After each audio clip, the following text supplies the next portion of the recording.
Hace 8 días estuvimos hablando sobre el Padre Nuestro. Estamos iniciando esta serie de predicación sobre el Padre Nuestro. Hablamos, para los que no estuvieron, sobre lo importante que es esa oración y lo trascendental que fue esa oración, o que es esa oración. Una de las cosas importantes que vimos hace 8 días fue que durante todo el Antiguo Testamento, hasta la llegada de Jesús, siempre se refirió el pueblo de Israel, o en la Biblia siempre se refieren a Dios como Jehová, como Yahvé. Y a Dios le daban un nombre específico de acuerdo a la situación o de acuerdo a lo que Él supliera. Entonces, Jehová Rafa, Jehová Nisi, Jehová, esos fueron los nombres, Shalom, Jehová Shaddai, Jehová Jireh, siempre le daban un nombre específico a Dios. Pero cuando viene Jesús en Mateo capítulo 6 y les dice, ustedes cuando oren, háganlo de esta manera, Él nos llama, ustedes oren y díganle, Jehová proveedor que estás en los cielos, o Jehová sanador que estás en los cielos, o Jehová protector, o Jehová suplidor, o Jehová mi estandarte. Él dice, Abba Padre, que Abba Padre significa Padre Nuestro. Entonces, esa es la connotación tan fuerte que tiene esta oración, y es que Jesús viene a mostrarnos que Dios no es ese Dios de ira, ese Dios que no se le podía uno acercar, ese Dios que estaba en un lugar santísimo, sino que ahora a través de Jesús, a través de la obra que Él va a hacer en la cruz, Dios pasa a ser nuestro Padre. Les decía también que Dios no es Padre de todos. ¿Se acuerdan que les dije eso? Dios es el creador de toda la creación, de todos nosotros Dios es el creador, pero Dios no es el Padre de todos. ¿Por qué? Porque Él solamente es el Padre de quien lo reconoce como Padre. Entonces, eso es lo importante que Jesús marca en este comienzo de la oración del Padre Nuestro, la cual creo que no la sabemos de memoria, la cual la hemos recitado, porque recitar es simplemente repetir de memoria, la cual hemos usado como amuleto en muchas oportunidades, pero que nunca de pronto nos detuvimos a pensar y a entender qué significa realmente el Padre Nuestro. Si queremos profundizar en esto, entonces veamos el video de hace 8 días para avanzar. Y viene la segunda parte de esta oración, que es lo que vamos a hablar hoy. Estamos hablando de la oración del Padre. El tipo de oración es la oración del Padre. Y hoy vamos a hablar de la oración de entrega. ¿Qué significa entregar? ¿Qué significa esta palabra entregar? Deme sinónimos, por favor, de entregar. Dar, soltar, dejar. ¿Qué otra palabra podemos utilizar? Ceder. Entregar significa que yo no lo tengo, sino que se lo entrego, se lo doy a otra persona.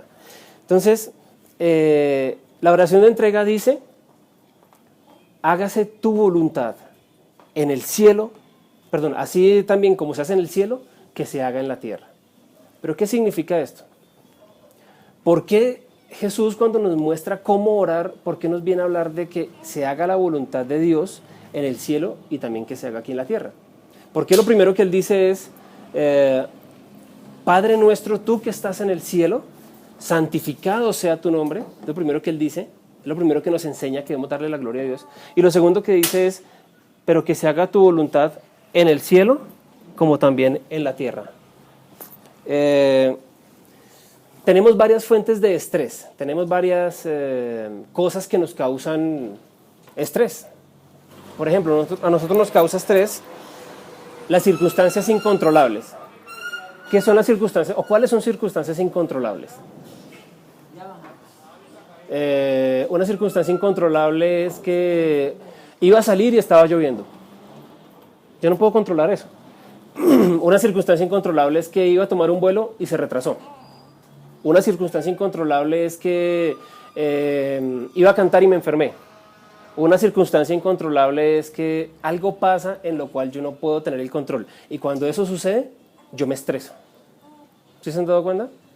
Otra causa de estrés, otra fuente de estrés es que hay personas incambiables. ¿Qué significa esto? Que hay personas, ahí no serían también incambiables, sino más bien personas que no cooperan.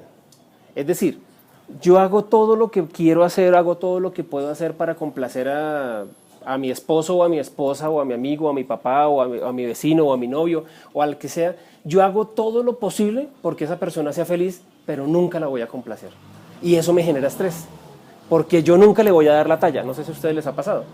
Nunca le voy a dar la talla a esa persona. Por más que me esfuerce y por más que yo trate de hacer las cosas bien, siempre va a ser una persona incontrolable, o una persona incambiable, perdón, que no puedo darle la talla. Otra fuente de estrés es los problemas inexplicables. ¿Qué son problemas inexplicables? Fui al médico y me dijeron, usted tiene una enfermedad terminal. Y yo le empiezo a preguntar a Dios, ¿por qué? O sea, ¿cuál es la explicación? Yo soy bueno, yo no he hecho nada malo, yo no fumaba, yo no tomaba, yo no me arriesgué. ¿Por qué me dio esta enfermedad? ¿Por qué mis hijos nacieron con esta enfermedad? ¿Por qué mis hijos están enfermos? ¿O por qué mis padres están a punto de morir? Son cosas que son inexplicables. Y por más que nosotros le preguntemos a Dios por qué, Él nunca nos lo va a decir. Y ahora vamos a ver por qué. Entonces, hay 3 fuentes de estrés y nosotros nos estresamos cuando no permitimos dejar las cosas, entregárselas a Dios y que se haga la voluntad de Dios tanto en el cielo como en la tierra. ¿Por qué nos estresamos? Porque nosotros tratamos de controlar nuestra vida, de controlar el mundo que nos rodea y de controlar todas las situaciones. Yo no sé si a ustedes les pasa, pero a mí me pasa muy seguido. Esta semana tuve una reflexión con Dios fuerte porque estaba pasando en un momento en que yo ya estaba explotando contra todo y yo manejando yo no me estreso mucho, pero yo ya estaba llegando al punto que casi me le bajo un señor de una volqueta en esta semana. Y yo dije, no miren, de verdad yo le di gracias a Dios, era una volqueta, pero era una volqueta taxi. Y el hombre, yo no sé por qué y ahora les voy a explicar qué pasó en mi vida y por qué me estaba sucediendo eso. No estaba permitiendo que Dios tomara el control de mí, sino que estaba dejando o estaba queriendo yo mismo tomar el control de las situaciones. El señor iba por la avenida, allí en la 80 perfectamente, parqueó la volqueta y pretendía que todo el mundo entendiera que él iba a meterse hacia adelante para dar reversa y parquear. Cuando él hace eso, pues yo freno y me cerró feo para eso y yo le pité. Y el tipo entonces, en lugar de acomodarse, ¿qué hizo? La reacción típica de todo colombiano, ¿no? Puso el freno de aire y me dejó ahí. Y yo le seguí pitando y entonces empezó a mirarme por el espejo y me decía, ¿qué? Y yo dije, y le volví a pitar y ya dije, yo voy a abrir y me voy a bajar. Cuando el tipo se asoma, yo no sé qué vio en mí. El tipo se asomó y me vio y dijo, ¿tiene mucho afán? Y se entró. Entonces dijo María Paula, ¿y por qué el tipo no se bajó? Le dije, no, hija, es que me vio muy grande. Sí, el tipo era pequeño, pero no, yo digo que de verdad la gracia de Dios, porque quién sabe qué hubiera podido haber pasado. No sé qué hubiera podido pasar. Entonces, después reflexionando con el Señor, yo dije, ¿qué está pasando? Estoy perdiendo el control de mi vida porque estoy permitiendo que las circunstancias y las cosas manejen mi vida y no estoy dejando que Dios tome el control de las situaciones. Entonces vamos a ver hoy 4 puntos de cómo permitir que Dios tenga el control de nuestra vida. Dice el Padre Nuestro en su segunda estrofa, podríamos llamarlo así, venga tu reino, hágase tu voluntad en la tierra como en el cielo. Mateo 6:10. El reino de Dios, ¿qué es? Es cualquier lugar donde se hace la voluntad de Dios. Muchas veces pensamos que el reino de Dios está allá en el cielo y que algún día iremos allá, pero eso es allá, nosotros no vamos a ver el reino de Dios, porque aquí en la tierra hay mucho mal, en la tierra hay mucha maldad, en la tierra hay mucho peligro, el reino de Dios no puede estar acá. ¿Saben dónde está el reino de Dios? El reino de Dios está en cualquier lugar donde se hace la voluntad de Dios. Ahora les hago una pregunta. ¿El reino de Dios está en su trabajo? ¿El reino de Dios está en su familia? ¿El reino de Dios está en sus relaciones interpersonales? ¿El reino de Dios está en su vida cotidiana, en su comunidad? Si el reino de Dios no está en ninguna de estas anteriores cosas que preguntamos, es porque la voluntad de Dios no la estamos haciendo. ¿Y cuál es la voluntad de Dios? Recordemos que la voluntad de Dios es buena, agradable y perfecta. Entonces vamos a ver qué significa venga tu reino y hágase tu voluntad. Vamos a ver qué significa entregarnos a Jesús completamente. ¿Qué significa que Dios tome el control de nuestra vida, de nuestros pensamientos y de nuestros actos? ¿Qué debo hacer para que Jesús tenga el control en mi vida? Número 1, yo debo soltar el control. Hay una ilustración que podríamos traer en la mañana de hoy y es una pareja de esposos que están acostados los dos en la cama, ¿no? Estamos en horario familiar, están haciendo cosas normales, están acostados los dos en la cama, uno al lado del otro. Y de pronto hay un aparatico así como rectangular, algunos más grandes que otros, unos tienen cola, otros no, parecido a este aparatico, que está ya contra la pared o encima de una mesa, ¿cierto? Y esta pareja está ya viendo ese aparato, esa caja, la ve, y le están mirando algunas imágenes, salen de allí, algunos sonidos salen de allí. Pero de un momento a otro está la señora viendo que Víctor Albeiro se va a besar con Victoria Alejandra. Y ella está mirando ese momento emotivo cuando Víctor Albeiro le dice a Victoria Alejandra, eres la razón de mi vida y he esperado por ti cada segundo de mi existencia. Y Victoria Alejandra le va a dar el beso cuando de pronto ¡gol! ¿Qué pasó? ¿Qué sucedió en ese momento? ¿Qué pasó? Y vamos a ver el gol y de pronto estamos viendo que el Casanoticias se dio cuenta que botaron basura en la 72 con séptima. Y estamos poniéndole cuidado a noticias al Casanoticias cuando de pronto aparece el presidente de la República hablando de otra cosa. Y resulta no Victoria Alejandra, sino la señora que está al lado del señor viendo un collage en la televisión. ¿Qué pasó allí? Que hay uno de los dos que tiene el control. ¿No se han dado cuenta? Miren, a un hombre se le puede perder lo que sea, pero se le pierde el control y se perdió el brazo, se perdió la extensión, el cerebro no funciona, nos desconectamos. Eso es algo raro, yo no sé por qué sucede, pero eso pasa. Yo no sé si a ustedes también pasa, yo no sé si a Andrés o a Dani. ¿No? Ah, bueno, a mí me pasa. ¿Qué es lo primero que yo tengo que hacer para dejar? Y en este caso tomamos el ejemplo de las mujeres. ¿Qué hacen las mujeres en este caso, en esta situación de pareja? ¿Dejan que los hombres tengan el control? Ellas se someten y solamente ven lo que toque ver. Yo no sé a ustedes les pasa, pero él me dice. Le bajan la cuchilla. Miren, esta situación que parece como tonta, este ejemplo que parece como tonto, es una causa o es algo que puede generar estrés. Si yo no libero y yo no permito que esa situación avance, eso puede generar estrés.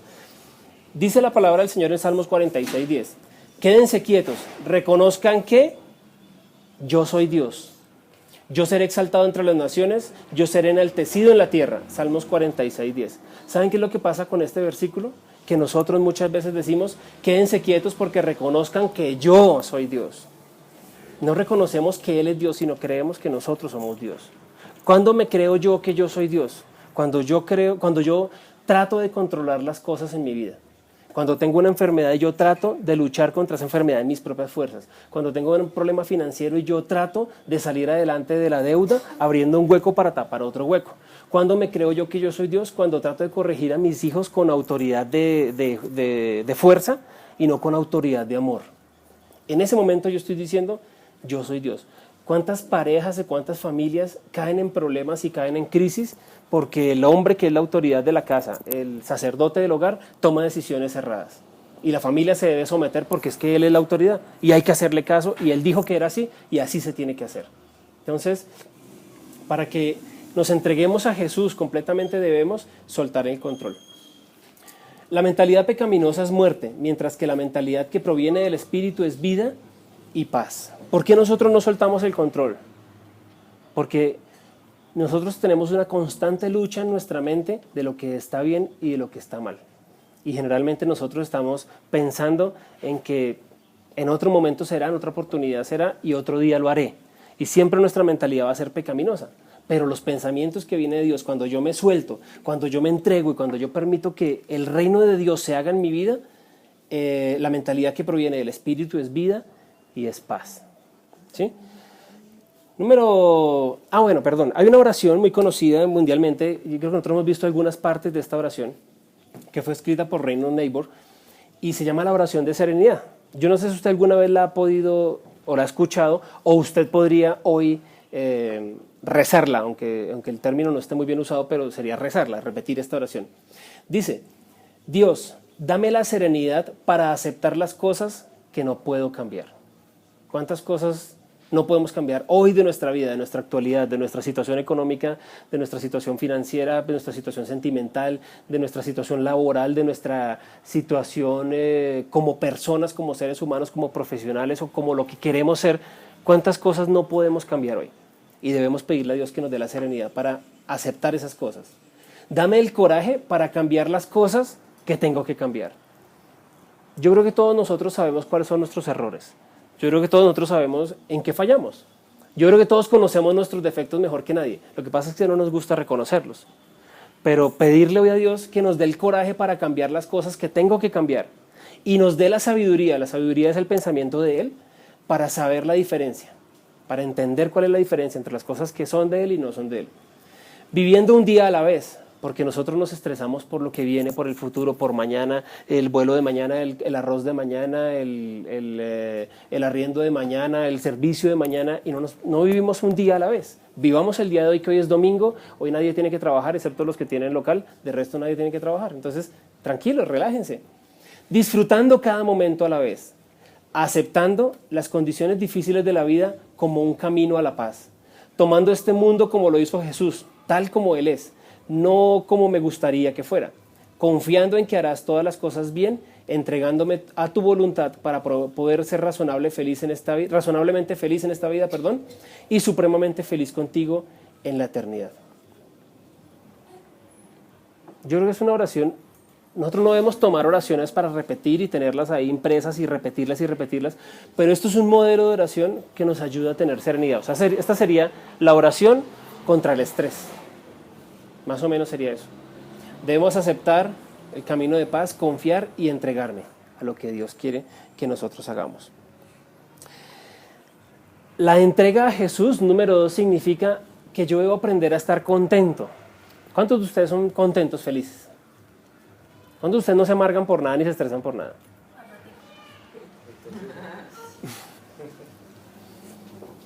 Muchas veces nosotros nos estresamos porque siempre estamos pensando en lo que pude haber sido, en lo que pude haber logrado, en lo que pude haber construido, en lo que pude haber almacenado, en lo que pude haber estudiado, en lo que el otro hizo, en por qué el pasto del vecino es más verde que el mío, por qué el popo del perro del vecino sale y se evapora y por qué a mí me toca recoger el del mío. Siempre estamos pensando en otras cosas que pudieron ser y no somos felices con lo que tenemos.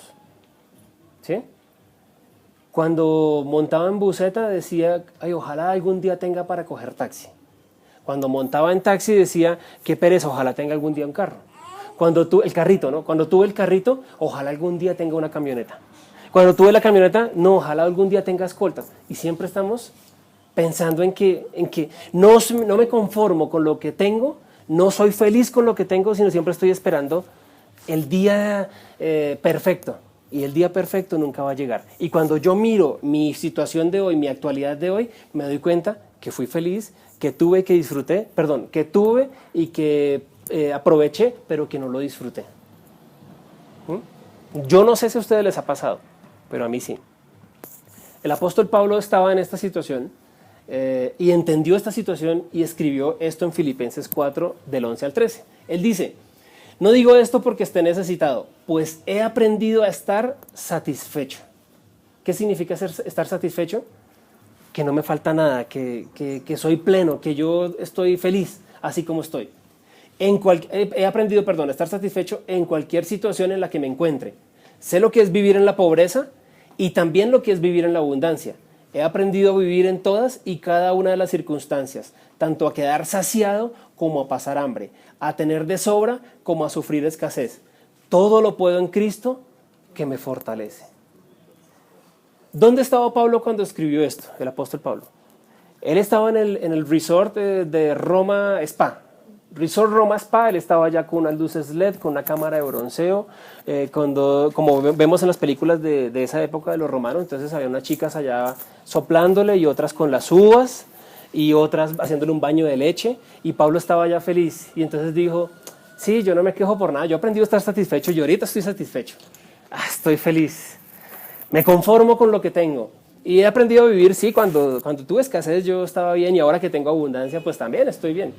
Y todo lo puedo en Cristo que me fortalece. ¿Cuántos podemos decir, todo lo puedo en Cristo que me fortalece, si esa fuera mi situación? ¿Saben dónde estaba Pablo cuando escribió estas líneas? En la cárcel en Roma, custodiado en una cueva, porque la cárcel no era como las cárceles de ahora que tienen cama y ventilación y baño. Era una cueva, una piedra, y Pablo vivía con un grillete en el tobillo, amarrado, o sea, anclado a un soldado romano.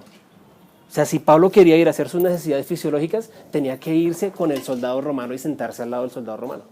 O el soldado romano estar en pie junto a él. Y en esa circunstancia Pablo dice, he aprendido a estar satisfecho y todo lo puedo en Cristo que me fortalece. Dios quiere que nosotros aprendamos a vivir de esa manera. Dios nos creó para la eternidad. Dios nos da momentos y situaciones en la vida para probarnos. Porque hay veces que nosotros sentimos que Dios como que está ausente. Hemos presentado un examen en la escuela o en la universidad o ante un profesor, ¿cierto? ¿Cómo es el momento del examen? Viene esta persona y este profesor nos entrega unas hojas. Y dice fila A, fila B, bueno, en algunos casos, ¿no? Y reparte las hojas, pasen las hojas. Tienen 30 minutos para responder el examen, cojan sus lápices y hagan silencio. ¿Qué hace el profesor? Él guarda silencio. Él no habla. ¿Por qué? Porque estamos en una prueba. Entonces él no habla para que no nos distraigamos. Él no habla para que nosotros no perdamos la concentración y no perdamos el control de la situación. Él no habla, pero está allí, ¿cierto? ¿Qué hace Dios cuando nosotros estamos en el momento de dificultad, en el momento de crisis? Él guarda silencio. ¿Por qué? Porque nos está probando. Y porque Él sabe que nosotros tenemos el conocimiento y la experiencia necesaria para salir adelante en ese examen. ¿Por qué muchas veces parece que Dios estuviera a miles de kilómetros de distancia de nosotros? Porque es cuando está más cerca a nosotros, pero es cuando está más callado. Porque está esperando que nosotros pasemos la prueba. Está mirando cómo reaccionamos nosotros ante la prueba. Dice Salmos 37:7, guarda silencio ante el Señor y espera en Él con paciencia. ¿Por qué siempre queremos tener lo mejor? No digo que sea malo, es bueno desear lo mejor, la mejor casa, la mejor esposa, los mejores hijos, el mejor carro, el mejor trabajo, la mejor posición. Porque a veces nos miramos al espejo y decimos, Señor, pero si me hubieras hecho un poquito más así, un poquito menos así, un poquito más así o un poquito menos así, y no estamos contentos. En estos días Diana subió al Facebook, yo estoy vigilando qué hacen en Facebook. Diana subió al Facebook un video sobre la mujer. Y entonces muestra un poco realista, ¿no? Muestra la imagen de la silueta de la mujer y el video trata sobre la mujer perfecta. Entonces está la mujer y es una mujer perfecta, la que inicia esto es una mujer perfecta. No sé si ustedes lo han visto, entran al Facebook de Diana Marcela Motatello, entran y miren allí, está el video y la mujer es perfecta, pero entonces resulta que no, le sobra mucho de acá, entonces le empiezan a quitar cinturita, le quitan las costillas para que quede más reducida su cintura, le cambian los ojos y le ponen unos ojos más expresivos, le cambian la nariz, le cambian la boca, le aumentan aquí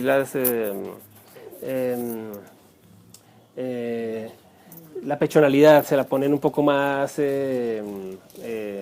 prominente y le reducen de las piernas y quedó bien, pero luego no le bastó y empieza a quitarle de los brazos, a quitarle de acá, luego le quitan de aquí, luego le quitan la nariz, y al punto que ya el cirujano está haciendo tanto y tanto que la señora se derrite y se empieza a caer, se le caen las prótesis, se le cae todo, se desarma, se parte. Nunca logró ser la mujer perfecta y al iniciar era perfecta. Entonces, las mujeres se preocupan mucho por su aspecto físico y está muy bien. Pero si ustedes, todas las que están acá, si ustedes hacen un flashback, van hacia atrás y miran hace 2, hace 4, hace 10 años, ustedes se van a dar cuenta que ustedes eran perfectas, pero en ese momento no estaban contentas con lo que eran. Y hoy dicen, si yo tuviera el cuerpo que tuve hace tantos años, sería feliz. Pero hace tantos años no se sentían felices con su cuerpo.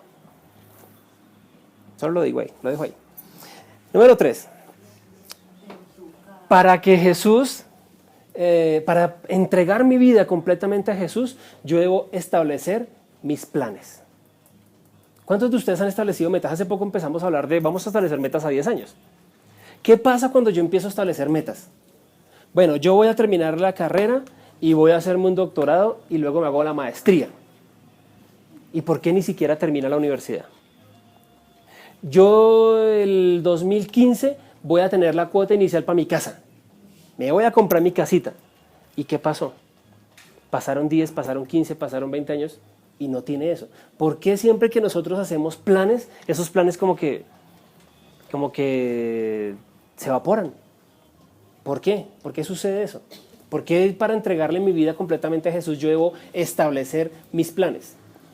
Dice Primera de Juan 3:16. No, ya les digo esto mejor. nuestros sueños y nuestras metas son como un aeropuerto. Nosotros tenemos definida la ruta, pero entonces cuando tenemos nuestro plan de vuelo listo, comienza el mal tiempo a aparecer y entonces ya no pude despegar mi vuelo y entonces llegó el vuelo número 2.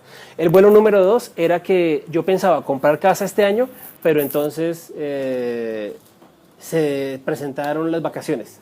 Entonces el dinero que tenía para la cuota inicial lo gasté en vacaciones.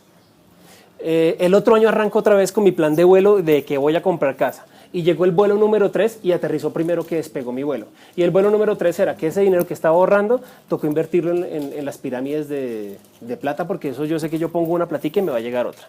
Y esa platica se perdió. El próximo año entonces sí voy a arrancar y arranco otra vez mi plan de vuelo y voy a despegar a comprar mi casa. Pero llegó el vuelo número 4.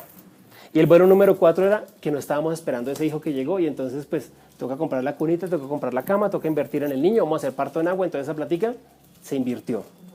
Otra vez el otro año, ya después de que el niño tiene un año, entonces vamos a despegar nuevamente nuestro vuelo de que voy a comprar casa, pero llegó el vuelo número 5 y se me atravesó. ¿Qué era el vuelo número 5? La niña. Fíjense que en nuestra vida casi siempre nos pasa eso. Tenemos el vuelo número 1 que no ha despegado, ¿no? Lo tenemos listo para despegar y llegó el vuelo número 7 que nadie quiere que llegue, me quedé sin trabajo. Y luego empiezan a cambiarse los vuelos siempre y siempre se me corre el itinerario y siempre aplazo las cosas y siempre me quedo sin hacer lo que tengo que hacer. Entonces, ¿cuáles son los planes que Dios quiere para mi vida? ¿Cuáles son los planes que yo debo enfocarme? ¿Cómo debo mantener yo los planes? Una de las razones por las cuales los planes que nosotros hacemos no prosperan y no progresan es porque son planes egoístas. Son planes pensando en mí y no son planes pensando en los demás. Hay un versículo muy conocido, creo que es el versículo más famoso de la Biblia, que es Juan 3:16. Juan 3:16 dice que de tal manera amó Dios al mundo que envió a su Hijo único, a su Hijo unigénito, a que muriera por nosotros y diera nuestra vida por nosotros, para que todo el que crea en Él no se pierda, sino que tenga una vida eterna. Ese es el versículo que nos da la entrada al cielo. Juan 3:16. Si yo quiero saber cómo ir al cielo, yo leo Juan 3:16 y lo creo en mi vida. Solamente la condición es creer que Jesucristo vino y murió por nosotros para que tengamos vida eterna. Que es el versículo más conocido de la Biblia. Pero hay uno que me gusta a mí mucho más y es primera carta de Juan 3:16 también. Dice, ay, perdón, se me adelanto acá. Dice, en esto conocemos el amor. Dame un segundo. Dice, en esto conocemos lo que es el amor, en que Jesucristo entregó su vida por nosotros, así que nosotros debemos entregar la vida por nuestros hermanos. Esta palabra a veces la gente la toma literal, ¿no? Yo entregar la vida por los demás. Entregar mi vida por mis hermanos es mirar qué cosa es prioritaria para él y no es prioritaria para mí. Entregar mi vida por mis hermanos es a veces dedicar un poco de tiempo a escucharlos. Es dedicar un poco de tiempo en ayudarles a compartir con ellos algunas cosas. Es dedicar a veces tiempo y dinero en mi bolsillo para ayudar a otra persona. En eso significa que yo doy mi vida por mis hermanos. ¿Cuántos de nosotros estamos dando nuestra vida por nuestros hermanos? Nosotros nos encanta acumular, perdón, nos encanta acumular, nos encanta trabajar, nos encanta amasar fortuna y que esa fortuna empiece a leudar, ¿no? Empiece a crecer. Y eso lo queremos para nosotros. Pero ¿cuántas personas se pueden llevar lo que amasan y lo que consiguen en la vida a la eternidad? Lo material, estoy hablando. Mucha gente se dedica a estudiar y a estudiar y a estudiar y a estudiar y sale de una carrera y se mete a una especialización y luego un posgrado y luego un doctorado y luego una maestría y luego un PhD y luego, pero se encargan de amasar y amasar conocimiento para ellos. Pero ese conocimiento no se lo van a llevar a la eternidad. Cuando lleguemos a la eternidad ese conocimiento no nos va a servir de nada. Lo que nos llevamos a la eternidad es nuestro carácter, es lo que hicimos con nuestra vida. Y el Señor nos va a preguntar, qué bien que te di una profesión y tú lograste ser rico, millonario y exitoso con esa profesión y yo lo hice así para ti. Qué bueno que llegaste al cielo con esas condiciones. El Señor lo que va a decir es, ¿qué hiciste con lo que te di? Tu hermano tuvo hambre y tú no le diste de comer. Tu hermano tuvo sed y tú no le diste de beber. Entonces, debemos entender lo que significa el amor. Y muchas veces nuestros planes son egoístas y por eso esos planes se los lleva el viento. Dice Romanos 6:13, ofrézcanse más bien a Dios, presentando a los miembros de su cuerpo como instrumentos de justicia. Y dice Mateo 6:33, más bien busquen primeramente el reino de Dios y su justicia, y todas las cosas les serán añadidas. Cuando nosotros tomamos a Jesús como una religión, nosotros venimos a una iglesia y lo que queremos es que Dios me provea, que Dios me prospere, que Dios me solucione el problema. Y por eso no entendemos, pero ¿por qué no me va bien? Porque la palabra dice, busquen primero el reino de Dios. ¿Qué significa el reino de Dios? Hacer la voluntad de Dios en mi vida. Cuando yo hago la voluntad de Dios en mi vida, todas las demás cosas son añadidas. La salud, la prosperidad, las bendiciones, las situaciones buenas, el no estar estresado es añadido a mi vida. Pero ¿cuál es la condición? Recuerden, y siempre se los voy a repetir, en la Biblia hay más de 7,000 promesas, pero cada promesa tiene una premisa. Todas las cosas van a ser añadidas. ¿Cuál es la premisa? Si buscamos primeramente el reino de Dios. Y número 4. Número 4. Debo dejarle el futuro a Dios. ¿Por qué nosotros nos estresamos por el mañana? Siempre. Vivamos cada día como debe ser. Vivamos cada día como viene. Y entreguémosle el futuro a Dios. Dice Proverbios 3, 5 y 6. Confía en el Señor de todo corazón y no en tu propia inteligencia. Reconócelo en todos tus caminos y Él allanará tus sendas. En otra versión de la Biblia dice, y Él enderezará, gracias Andrés, Él enderezará tu camino. Si nosotros confiamos en el Señor de todo corazón y no en nuestra propia inteligencia y reconocemos que Él está con nosotros en nuestro camino, Él va a enderezar nuestras sendas. Aunque se levanten, aunque la gente haga cosas en contra de nosotros, el Señor siempre va a enderezar nuestro camino. Nosotros tenemos un enemigo, todos lo sabemos, que es Satanás.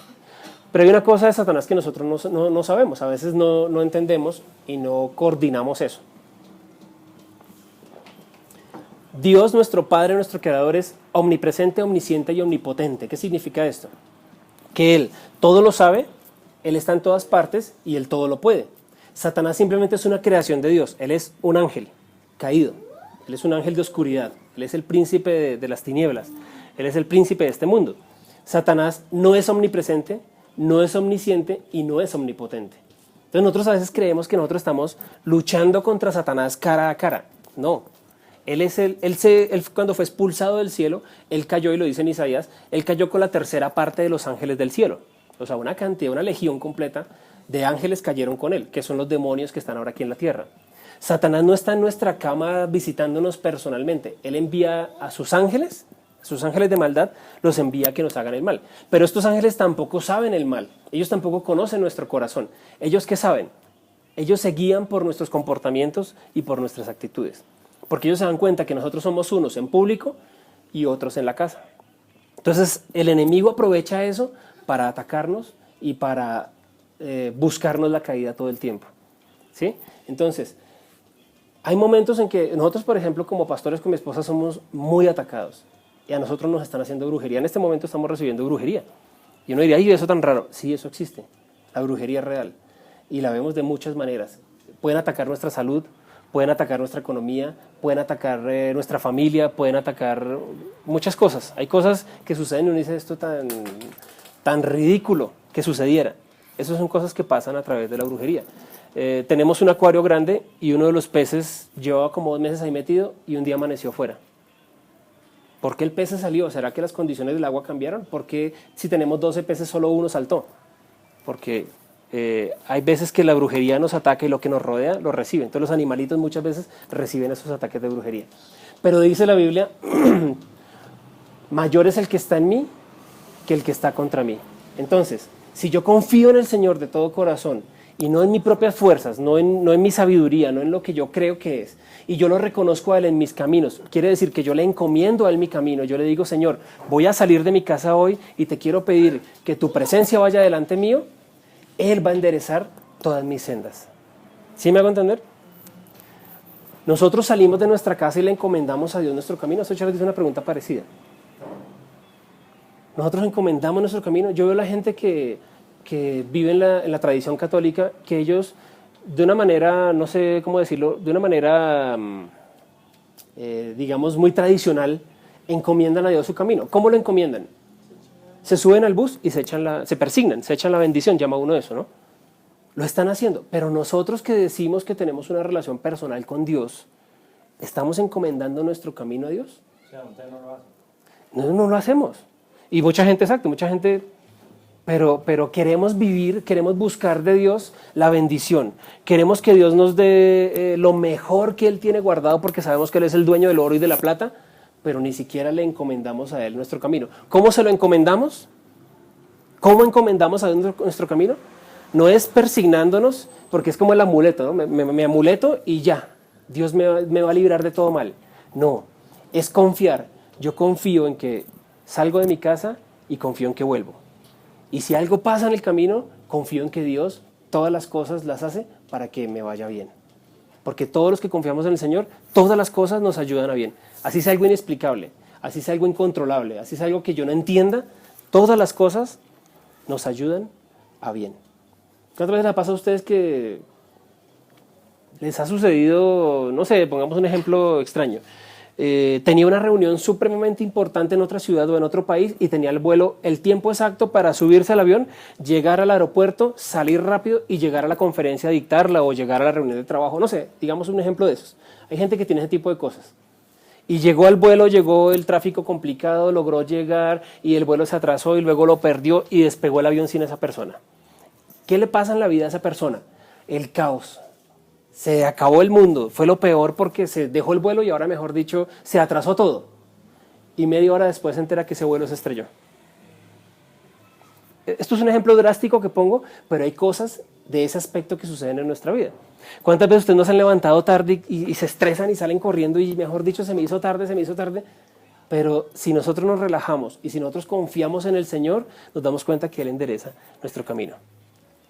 Una vez fui con un amigo, con Néstor Lemos, fuimos a ver una finca en Fusagasugá. Él era escolta de una compañía, el presidente de una compañía, y él le dieron un permiso de 2 horas. Entonces nos fuimos para Fusagasugá y allá nos demoraron en el batallón para el permiso que nos iban a dar. Salimos de Fusa, él tenía que estar aquí en Bogotá a las 3, salimos de Fusa a las 2 de la tarde. Y ese hombre cogió ese carro como loco. Y salió y nos metimos por Cibate y cogió todos los huecos, todas las curvas, todos los abismos, todos los barrancos y le dio a ese carro durísimo. Yo le decía, hermano, relájese, fresco. No, es que tengo que llegar a la empresa, que es aquí en Álamos, tengo que llegar a la empresa a las 2 en punto, a las 3 en punto, perdón, porque tengo que ir llevar a la empleada a hacer el mercado del presidente, porque después a las 5 nos tenemos que ir a una reunión de él. Y yo no puedo llegar, o sea, él me dio permiso, pero tengo que llegar a las 3. Y este hombre como loco, llegamos a las 3 de la tarde a la entrada de la Boyacá en la Sevillana. Y venía, pero a lo que daba ese pobre carro. Y le timbran en la 1 de mayo y le dicen, don Néstor, tranquilo, no se preocupe, que dice el señor que haga el mercado mañana, que tome su tiempo y que llegue a las 5.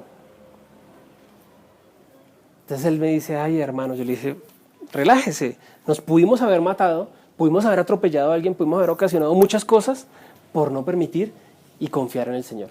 Si yo, obviamente, ¿no? Si yo estoy haciendo las cosas bien, ¿no? Porque no es que yo me fui a serle infiel a mi esposa y entonces yo confío en el Señor que no me pesquen. No, estoy diciendo que si yo confío en el Señor y encomiendo mi camino y pongo mi vida al servicio de Él y se hace la voluntad de Dios, el reino de Dios vive en mi vida, Él se encarga de enderezar mi camino. Dice Salmos 37, 18, el Señor protege la vida de los íntegros y su herencia perdura por siempre. En tiempos difíciles serán prosperados y en épocas de hambre tendrán abundancia. Si nosotros somos íntegros, ¿qué significa ser íntegro? ¿Qué significa ser íntegro? Que mi sí es sí y mi no es no. Que yo estoy casado no porque tengo un aro aquí en el dedo. Yo estoy casado porque mi corazón está sellado. Que así yo tenga o no tenga este aro, yo sigo casado. ¿Sí me hago entender? Eso se llama ser íntegro. Que si yo hago un negocio, yo no le estoy dando a la persona en la cabeza. Yo estoy cobrando lo que es justo para él y justo para mí. Aunque otros cobren el 2 o 4 o 5 veces más, yo cobro lo que es justo. Eso se llama ser íntegro. Que si yo hoy les dije, mañana vengo a las 8, mañana vengo a las 8 y sigo siendo íntegro, ¿sí? Hay 3 valores que debemos procurar tener y mantener en nuestra vida. La integridad, la generosidad y la honestidad. Ser así, íntegros, honestos y generosos. Son valores que debemos mantener en nuestra vida. Entonces, ¿Cómo permitimos que Dios mantenga el control de nuestra vida? ¿Cómo hacemos que la voluntad de Dios se haga en la tierra como en el cielo también se hace? Permitiendo que el reino de Dios viva en mí. ¿Qué debo hacer? ¿Cuáles son los 4 pasos que vimos hoy?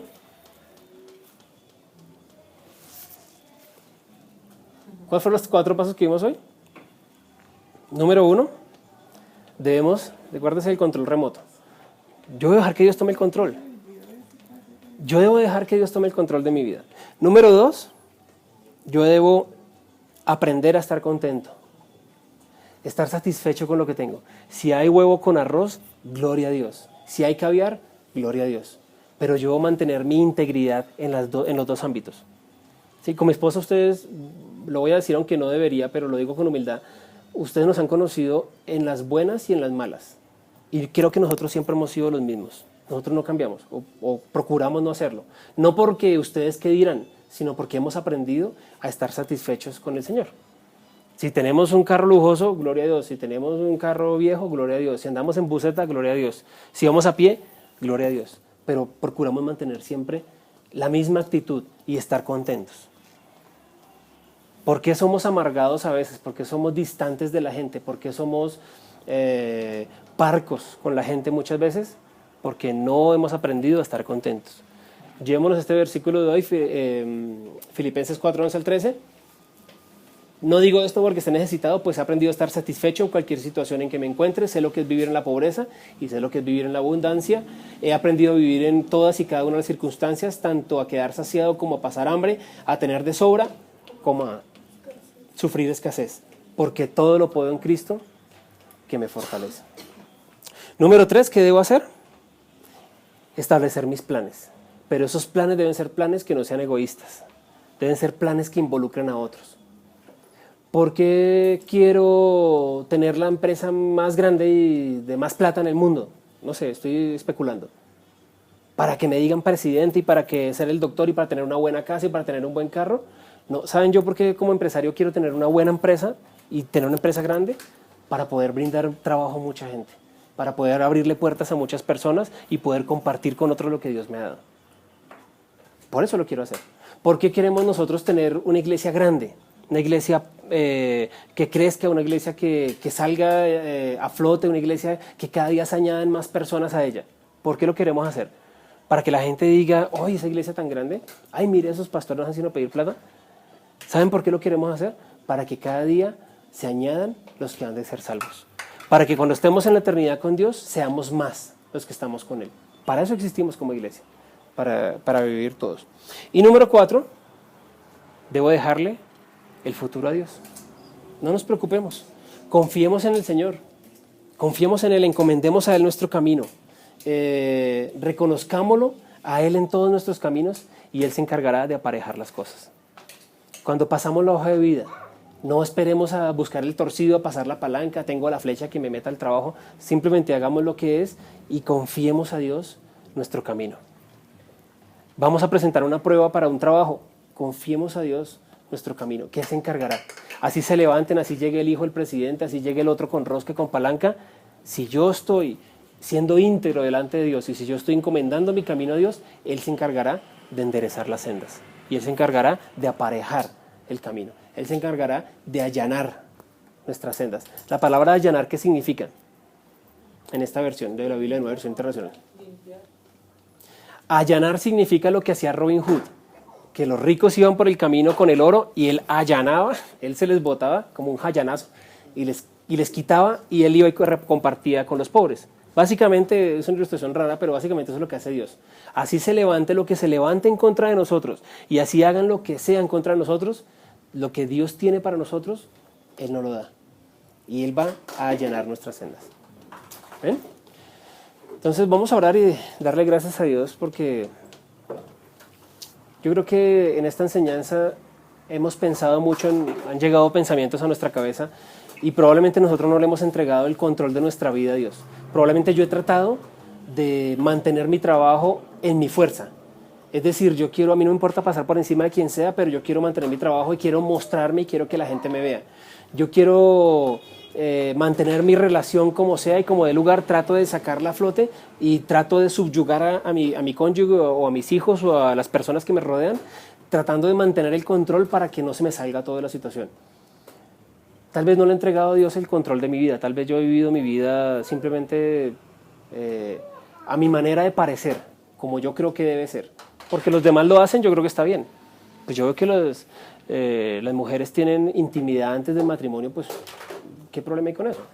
Yo veo que los otros fuman marihuana y pues no les pasa nada, tienen un buen trabajo, antes les va mejor, pues como que no hay ningún problema con eso. Yo voy a empezar a vivir la vida como Dios quiere que yo la viva. Yo voy a empezar a entregarle, Señor, este dinero que recibo por mi salario, que recibo por mis ingresos, sea el tipo de trabajo que yo haga, Señor, este dinero te pertenece a ti. Señor, el día de hoy te pertenece a ti. Yo salgo de mi casa y no sé si vuelva. Yo voy a ir a comprar el pan y no sé qué pasa en el camino. Entonces, Señor, yo quiero que tú te montes conmigo, lo que decía más 8 días, que tú estés en mi barca, que tú me acompañes y que toda mi vida sea entregada a ti. Pero ni siquiera le hemos entregado nuestro corazón. En muchos casos, no sé si es el de ustedes, no le hemos entregado ni siquiera nuestro corazón a Jesús. Y no le hemos dicho, Señor Jesús, ¿por qué no vienes aquí a mi vida? ¿Por qué no tomas mi corazón? Yo lo abro hoy para ti y te quiero pedir que tú vengas y entres y habites en mi casa. Te entregué la sala, te entregué el baño, te entregué el comedor, la cocina, pero no te he entregado mi habitación. El lugar más íntimo para mí no te lo he entregado. De pronto tenemos algún pecado oculto o algún hábito, algún mal hábito oculto que no tenemos por qué decirlo públicamente, pero que podemos entregárselo a Dios. De pronto no lo hemos hecho. Si nosotros queremos que Dios enderece nuestras sendas y podamos entender que se haga la voluntad de Dios, tanto en el cielo como en la tierra, debemos entregarle a Él el control de nuestra vida.